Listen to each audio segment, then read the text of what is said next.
हाँ, तो जय हिंद जी। स्वागत है आपका आपके अपने चैनल जीएलएस स्टडीज में। वीडियो क्लिक किए तो वीडियो को छोड़ के मत जाए, क्योंकि आपको ही पता है कि अब आपके बोर्ड परीक्षा में समय क्या है, बहुत ही कम बच गया है। आज जो हम लगभग 10 से 12 मिनट में केमिस्ट्री का जो पहला नंबर चैप्टर जिसका नाम है आपका रासायनिक अभिक्रिया एवं समीकरण, उसके 50 क्वेश्चन को निपटाने वाले हैं। ठीक है, तो अगर आप देख लेते हो तो इस चैप्टर से मतलब सवाल छूटने की संभावना नहीं रहेगी।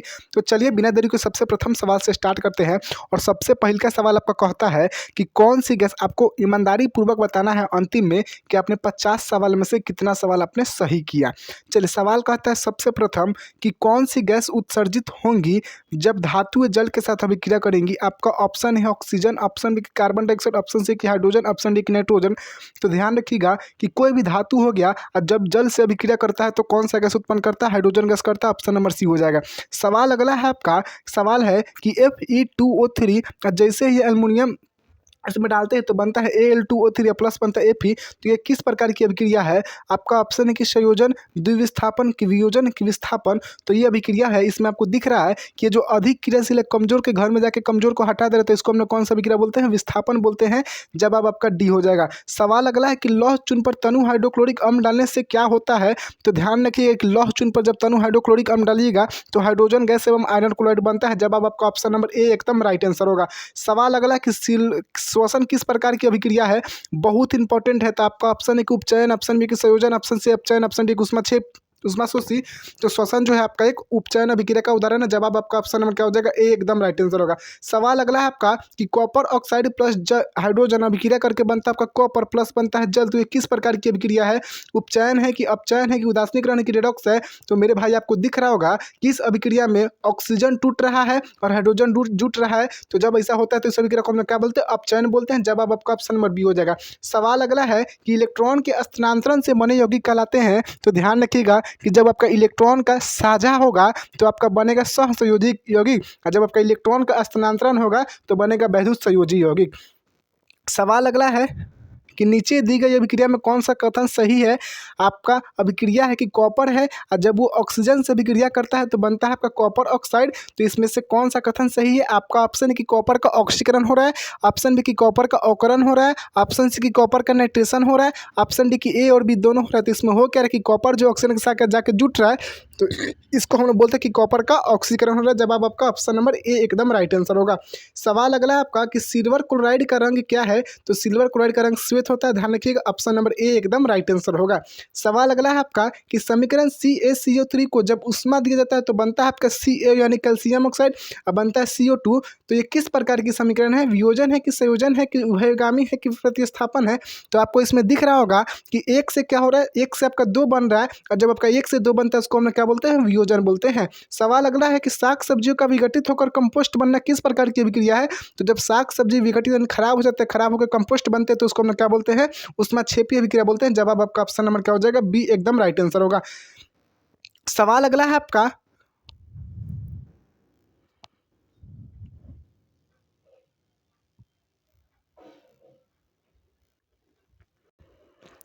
सवाल अगला है आपका कि निम्नलिखित में से कौन सा उत्पाद लीड नाइट्रेट को गर्म करने पर प्राप्त होगा। तो ध्यान रखिएगा कि जब अपन लोग लीड नाइट्रेट को गर्म करते हैं तो कौन सा उत्पाद प्राप्त होता है, तो NO2 और O2 प्राप्त होता है। ऑप्शन नंबर डी एकदम राइट आंसर होगा। सवाल अगला है आपका 12 नंबर सवाल कि निम्नलिखित में से कौन सा आपका सही है। आपका ऑप्शन ये दिया है कि Na2CO3.5H2O, ऑप्शन बी दिया कि Na2CO3.10H2O, ऑप्शन सी दिया कि Na2CO3.7H2O, ऑप्शन डी दिया कि Na2CO3.2H2O। तो ध्यान रखिएगा जो आपका ऑप्शन नंबर बी है वो क्या है, सही है। और ये किसका सूत्र है, तो ये आपका ध्रुवन सोडा का सूत्र होता है। सवाल अगला है कि लोहे से जिंक को लेपित करने की क्रिया को क्या कहते हैं। तो बच्चा को पता है कि लोहे से जिंक को लेपित करने की क्रिया को गैल्वेनीकरण कहते हैं और लोहे पर जंग लगाने को क्या कहते हैं, संक्षारण कहते हैं। सवाल अगला है आपका कि जस्ता तथा तनु हाइड्रोक्लोरिक अम्ल की अभिक्रिया के फलस्वरूप निम्नलिखित में से कौन सा गैस बनता है। आपका ऑप्शन है कि CO2, N2 की H2 की SO2। तो देखिएगा जस्ता क्या होता है, तो जस्ता का संकेत होता है Zn और हाइड्रोक्लोरिक अम्ल यानी क्या होता है, H2SO4। और मेरे भाई आपको पता है कि जिंक क्या है, तो जिंक आपका एक धातु है और H2SO4 क्या है, आपका एक अम्ल है। धातु जब भी अम्ल के साथ अभिक्रिया करती है तो कौन सा गैस उत्पन्न करती है, हाइड्रोजन गैस उत्पन्न करती है। सवाल अगला कि कोई तत्व ऑक्सीजन के साथ अभिक्रिया करके उच्च गलनांक वाला यौगिक निर्मित करता है तो यह यौगिक जल में विलय है, तो यह तत्व कौन हो सकता है? तो कोई तत्व है, ठीक है, गौर कीजिएगा। जब वो ऑक्सीजन से अभिक्रिया करता है तो उच्च गलनांक वाले यौगिक का निर्माण करता है, तो यह यौगिक जल में विलय है, तो यह तत्व कौन सा हो सकता है? तो कैल्शियम होगा। जवाब आपका क्या हो जाएगा? ऑप्शन नंबर ए एकदम राइट आंसर होगा। सवाल अगला है आपका साथी जी, गौर कीजिएगा कि जल के एक अणु में, गौर कीजिएगा सवाल क्या है आपका, 16 नंबर सवाल है कि जल के एक अणु में हाइड्रोजन और ऑक्सीजन के परमाणुओं की संख्या का अनुपात क्या होता है? तो देखिए जल का सूत्र होता है H2O, और जल का एक अणु हो गया, इसमें हाइड्रोजन के कितने परमाणु? तो हाइड्रोजन के 2 परमाणु, ऑक्सीजन के कितने परमाणु? तो ऑक्सीजन के 1 परमाणु, तो इसका अनुपात निकले तो क्या हो जाएगा? 2:1 हो जाएगा। जवाब आपका ऑप्शन नंबर बी हो जाएगा। सवाल अगला है कि नीचे दी गई अभिक्रिया में कौन सा कथन सत्य है? तो अभिक्रिया क्या? अभिक्रिया आपका कि जिंक ऑक्साइड अभिक्रिया कर रहा है कार्बन से, तो बन रहा है आपका जिंक प्लस बन रहा है आपका कार्बन मोनोऑक्साइड। तो क्या हो रहा है? कार्बन आपका उपचयित हो रहा है कि जिंक ऑक्साइड उपचयित हो रहा है कि कार्बन अपचयित हो रहा है कि आपका कार्बन मोनोऑक्साइड उपचयित हो रहा है? देखिएगा इसमें कार्बन जो है वो क्या हो रहा है, कार्बन जो है वो ऑक्सीजन के साथ जाके जुट रहा है, तो इसका मतलब हम लोग बोल सकते हैं कि कार्बन क्या हो रहा है? उपचयित है, यानी कार्बन का ऑक्सीकरण हो रहा है। जवाब आपका ऑप्शन नंबर ए हो जाएगा।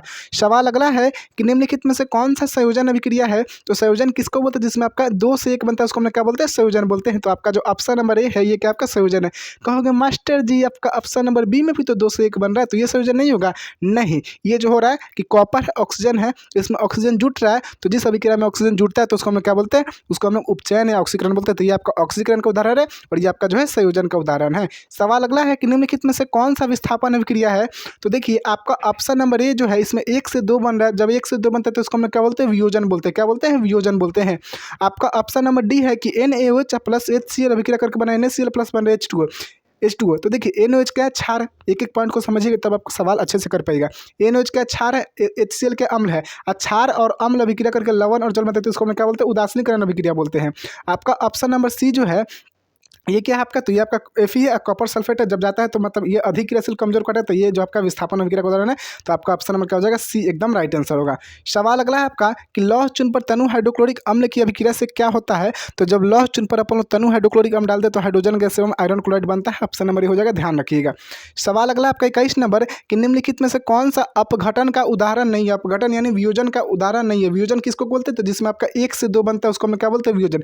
तो किसमें 1 से 2 नहीं बन रहा है? तो इसमें 1 से 2 बन रहा है तो ये वियोजन होगा, ये भी वियोजन होगा। लेकिन आपका इसमें 2 से 1 बनता है ये आपका संयोजन होगा, तो ये आपका वियोजन का उदाहरण नहीं है। तो आपका ऑप्शन नंबर सी हो जाएगा। और मानव शरीर में भोजन का पचना भी आपका एक वियोजन अभिक्रिया का उदाहरण है। सवाल अगला है आपका कि निम्नलिखित में से कौन रेडॉक्स अभिक्रिया है? तो देखिए आपका ऑप्शन दिया कि CaCO3 आपका बनता है CO प्लस CO2। इसमें आपका 1 से 2 बन रहा है, तो जब आपका 1 से 2 बनता है तो उसको हम क्या बोलते हैं? वियोजन बोलते हैं। ऑप्शन भी दिया है कि HCl मतलब H2 प्लस Cl2 अभिक्रिया करके बनता है HCl, तो इसमें आपका 2 से 1 बनता है उसको हम क्या बोलते हैं? संयोजन बोलते हैं। आपका ऑप्शन सी दिया है कि आपका ये क्षार है, ये अम्ल है, अभिक्रिया करके बन रहा है लवण और जल, तो इसको मैं क्या बोलते हैं? उदासीनीकरण। तो बचा कौन? आपका बच्चा ऑप्शन नंबर सी। और बिल्कुल मेरे साथी जो आपका ऑप्शन नंबर सी है, कैल्शियम ऑक्साइड जब हाइड्रोक्लोरिक एसिड के साथ अभिक्रिया करता है तो बनता है आपका कैल्शियम क्लोराइड प्लस बनता है H2O। तो ये जो आपका एक रेडॉक्स अभिक्रिया का उदाहरण है। सवाल अगला है आपका 33 नंबर कि निम्नलिखित में से कौन सा एक दहन अभिक्रिया है? तो दहन किसे कहते हैं? तो वैसी रासायनिक अभिक्रिया जिसमें कोई पदार्थ जलकर उष्मा और प्रकाश उत्पन्न करता है उसको हम क्या कहते हैं? दहन कहते हैं। तो जल को उबालोगे तो हीट तो निकलेगा लेकिन प्रकाश नहीं निकलेगा। आपका ऑप्शन में कि मोम को पिघलता है तो प्रकाश निकलेगा लेकिन हीट नहीं निकलेगा, सॉरी हीट निकलेगा लेकिन प्रकाश नहीं निकलेगा। लेकिन जब पेट्रोल को जलाइएगा मेरे साथी जी तो उष्मा भी निकलेगा और प्रकाश भी निकलेगा। तो आपका क्या हो गया? और की जगह आपका क्या हो गया? तो पेट्रोल का जलना जो आपका एक दहन अभिक्रिया का उदाहरण है। ठीक है, चलिए कोई दिक्कत नहीं। चलिए सवाल अगला है आपको, गौर कीजिएगा। सवाल अगला है कि रासायनिक अभिक्रिया के दौरान किसी पदार्थ में ऑक्सीजन का योग कहलाता है। तो जब रासायनिक अभिक्रिया हो रहा है और किसी पदार्थ में आपका ऑक्सीजन जुट रहा है तो उसको हम क्या बोलते हैं? उपचयन बोलते हैं। जवाब आपका क्या हो जाएगा? ऑप्शन नंबर बी एकदम राइट आंसर होगा। सवाल अगला है आपका कि निम्नलिखित में से कौन सा कथन असत्य है? समझिएगा सवाल बहुत ही इंपॉर्टेंट है। निम्नलिखित में से कौन सा कथन जो है आपका असत्य है? आपका ऑप्शन है कि ऑक्सीकरण में ऑक्सीजन किसी पदार्थ से जुटता है, तो ये आपका सही है।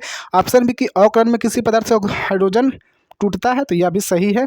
आपका सवाल है अगला ऑप्शन है कि ऑक्सीकारक खुद को ऑक्सीकृत करता है, 25 का सी है, तो ये सी जो है गलत हो जाएगा। ऑप्शन डी कि अकारक खुद को ऑक्सीकृत, ऑप्शन नंबर डी भी सही है लेकिन ऑप्शन नंबर सी जो है गलत है। सवाल अगला है आपका कि किसी यौगिक से रासायनिक अभिक्रिया में हाइड्रोजन का हटना, जब हाइड्रोजन का हटेगा तो उसको हम लोग कौन सा अभिक्रिया बोलते हैं, तो उसको हम लोग उपचयन बोलते हैं। जवाब आपका ऑप्शन नंबर बी हो जाएगा। हाइड्रोजन हटना, ऑक्सीजन का जुटना उपचयन कहलाता है।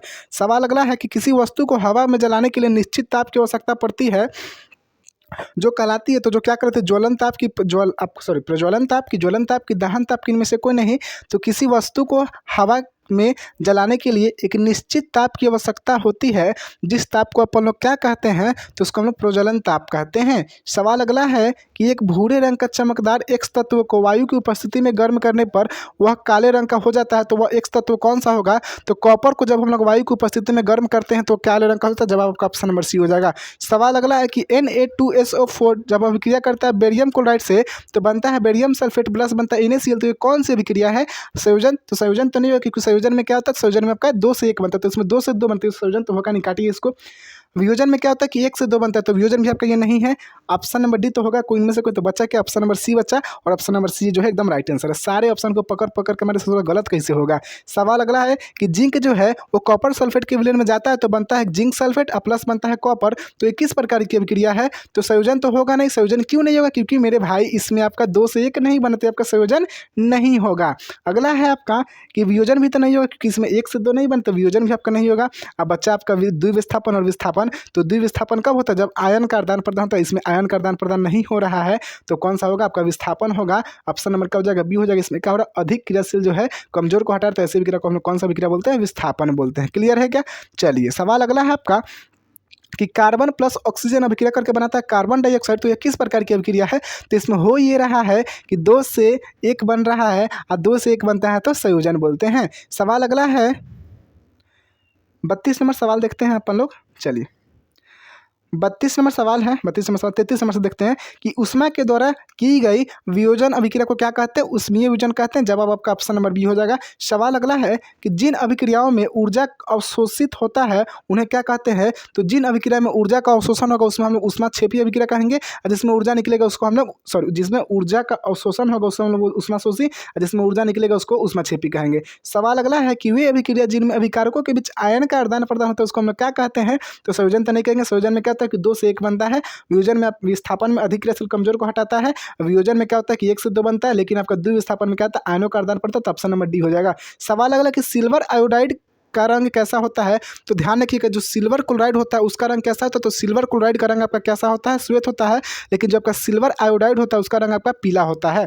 सवाल अगला है कि रासायनिक अभिक्रिया के दौरान किसी पदार्थ में ऑक्सीजन का ह्रास यानी ऑक्सीजन का हटना क्या कहलाता है, तो जब आपका ऑक्सीजन हटेगा तो उसको हम लोग अपचयन या अवकरण अभिक्रिया बोलेंगे। सवाल अगला है कि निम्नलिखित में से कौन सा युग्म एकल विस्थापन अभिक्रिया को प्रदर्शित करता है, तो ऑप्शन नंबर ए है कि MgCl2 एवं कॉपर, ऑप्शन बी है कि AgNO3 प्लस आपका कॉपर, ऑप्शन सी है कि NaCl और कॉपर, ऑप्शन डी है कि FeSO4 एवं Ag।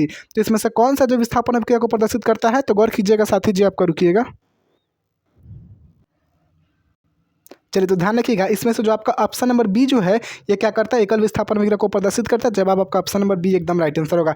सवाल अगला है आपका कि पीबी और कॉपर क्लोराइड, पीबी जो है जैसे ही कॉपर क्लोराइड के विलयन में जाता है तो क्या बनता है, PbCl2 बनता है प्लस बनता है कॉपर, तो ये कौन सी अभिक्रिया है मेरे साथी जी, आपका ऑप्शन है कि विस्थापन वियोजन की द्विविस्थापन की, इनमें से कोई नहीं। तो इसमें हो ये रहा है कि पीबी जो है अधिक क्रियाशील कम तत्व है किससे, कॉपर से, तो पीबी जो है जैसे कॉपर क्लोराइड के घर में जा रहा है क्या कर दे रहा है, कॉपर को हटा दे रहा है, बन रहा है PbCl2 प्लस बन रहा है कॉपर, तो इसमें अधिक क्रियाशील कमजोर को हटा दे, इसको हम क्या बोलते हैं, विस्थापन बोलते हैं। जवाब आपका ऑप्शन नंबर ए हो जाएगा। सवाल अगला है कि वायुरोधी बर्तन में खाद्य सामग्री रखने से उपचयन की गति हो जाती है, यानी जब वायुरोधी बर्तन में रखिएगा कोई भी खाद्य सामग्री को तो उपचयन की गति क्या हो जाएगी, उपचयन यानी मतलब जो खराब होने की गति क्या हो जाएगी, उसकी कम हो जाएगी, धीमी हो जाएगी। जवाब आपका ऑप्शन नंबर क्या हो जाएगा, 40 का ए एकदम राइट आंसर होगा। ठीक है बउआ जी। चलिए सवाल अगला देखते हैं हम लोग। सवाल 40 रहने देते, ठीक है, 40 सवाल ही रहने देते, बाकी के सवाल कुछ और है तो हम अगले पार्ट में करवा देंगे। तो 40 सवाल में से आपने कितना सही किया हमें कमेंट करके बताएं। मिलते हैं हम नेक्स्ट वीडियो, तब तक के लिए जय हिंद।